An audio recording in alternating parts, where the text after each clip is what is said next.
વલસાડ જિલ્લાની વાત કરીએ। આજે સાર્વત્રિક ધોધમાર વરસાદ।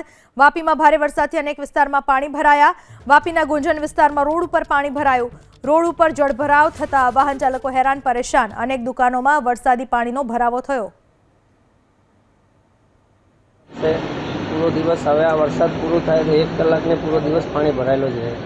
અમે લોકોને ધંધો કરવામાં એટલી ત્રાસ થાય ને, લોકોની એન્ટ્રી જ બંધ થઈ જાય। અને આ ગાડીઓ તો તમે જુઓ ને, અમને ડાયરેક્ટ ગટરમાં પડી જાય ચાલતા ચાલતા ગાડીઓવાળા, નહીં તો એકબીજાને ઠોકાઈ જાય, પસડાઈ જાય। આવી સ્થિતિ ખરાબ છે।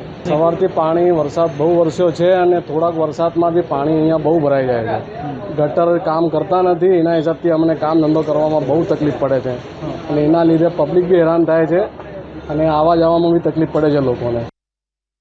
આ વિશે વધુ માહિતી આપો આપણી સાથે જોડાઈ ચૂક્યા છે મારા સંવાદદાતા બ્રિજેશ શાહ।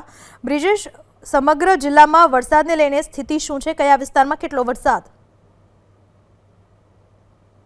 તો વલસાડ જિલ્લામાં જે મહારાષ્ટ્ર બોર્ડરનો વિસ્તાર છે, કપરાડા હોય, સંઘ પ્રદેશ, દાદરાનગર હવેલી હોય, ઉમરગામ હોય, દમણ હોય, ત્યાં વરસાદનું જોર વધારે છે।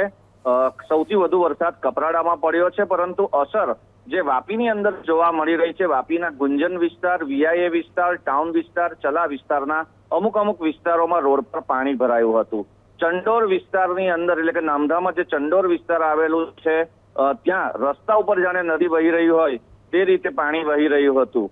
તો જે દુકાનદારો છે તેઓની તકલીફ કોઈ જુદા જ પ્રકારની છે। માત્ર 65 mm વરસાદ જે વિસ્તારમાં પડ્યો છે, ત્યાં પણ વરસાદી પાણી એ રીતે ભરાયા છે કે તેઓના ધંધા ઠપ થઈ ચૂક્યા છે। કારણ કે રોડ પર પાણી ભરાયું હોય, પાણીનો નિકાલ ન થતો હોય, વરસાદ થંભી ગયા બાદ, ઓછો થયા બાદ પણ વરસાદી પાણીનો નિકાલ ન થતો હોય, તેને કારણે દુકાનદારોના ધંધા પર સીધી અસર દેખાઈ રહી છે। જી, આભાર આપનો તમામ માહિતી બદલ।